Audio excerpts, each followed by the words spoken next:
त्या ठिकाणी पक्षाचा एक निष्ठावंत कार्यकर्ता म्हणून ज्यावेळेस ही पुणे स्थानिक स्वराज्य संस्थेची निवडणूक लागली त्या काळामध्ये सुद्धा मी पक्षाकडे मागणी केली होती आणि हा प्रत्येक कार्यकर्त्याचा या ठिकाणी हक्क असतो की आपल्या पक्षाकडे आपली उमेदवारीची दावेदारी करणं आणि त्यातनं ज्यावेळेस त्याला अनेक इच्छुक असतात त्यातनं एकाला ज्यावेळेस सिलेक्ट होतं किंवा पक्षादेश येतो की अमुक अमुक व्यक्तीला या ठिकाणी आपण अधिकृत उमेदवार म्हणून जाहीर करतो त्यावेळेस त्या पक्षाचा कार्यकर्त्याची हे असते जबाबदारी असते की पक्षाने दिलेला जो कोणी कार्यकर्ता असेल त्याच्या पाठीमागे उभे राहणे त्याला त्या ठिकाणी त्याचं काम करणे. तुमची डोळे पाणावलीत काय आज दादा असते तर वेगळे चित्र असतं काय? खरं तर तुम्हाला सर्वांना माहिती आहे आज त्या गोष्टीवरती बोलण्यात हे नाही आहे. दादा असते तर मला वाटतं प्रत्येक गोष्टी वेगळी असते. आज फक्त दादा नाही आहे म्हणून असं काय झालं असं मी मानत नाही कारण का दादांच्या वेळेस प्रत्येक वेळेस काय असं काही ना काही सिच्युएशन समोर येत असते आणि त्या पद्धतीने निर्णय घ्यावा लागतो.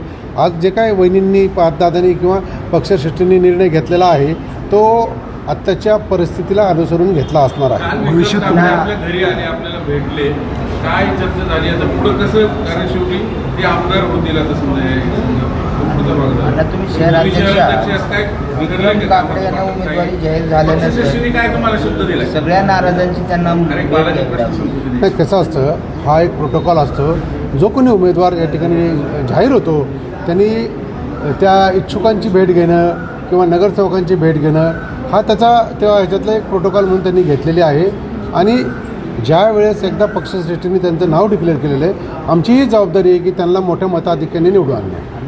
पक्षाने तुम्हाला काय शब्द दिला? आता शब्द आता कसं असतं एक लक्षात ठेवा ज्यावेळेस पक्षश्रेष्ठींनी मला सांगितलं की तुम्हाला वाऱ्यावर सोडले जाणार नाही त्याचा अर्थ प्रत्येक गोष्ट खुलासा करणं की प्रत्येक गोष्टीचं एकदम डिटेल बोलण्याची गरज नाही कारण त्या वेळेस ते निर्णय होत असतात आणि निश्चितपणे त्यांनी ज्या पद्धतीने मला बोलवलं समजवलं त्यातनं मीही कन्व्हिन्स आहे की भविष्यामध्ये जी काय संधी येईल ती मला देतील.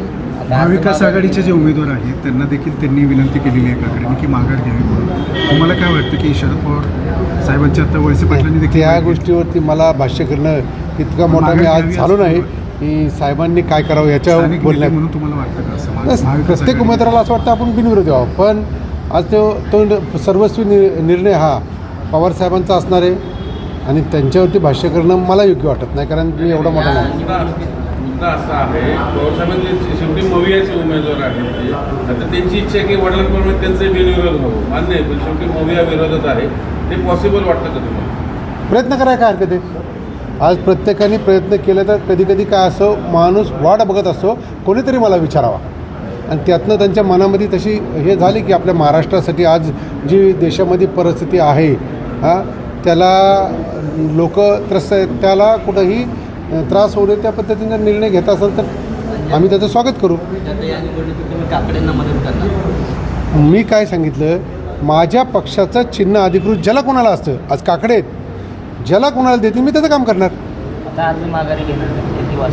आता मी दादांचं आता इथे येऊन फोटोला हार घालून नमन केलं आणि आता मी कलेक्टर ऑफिसला जाऊन माघार गेलो.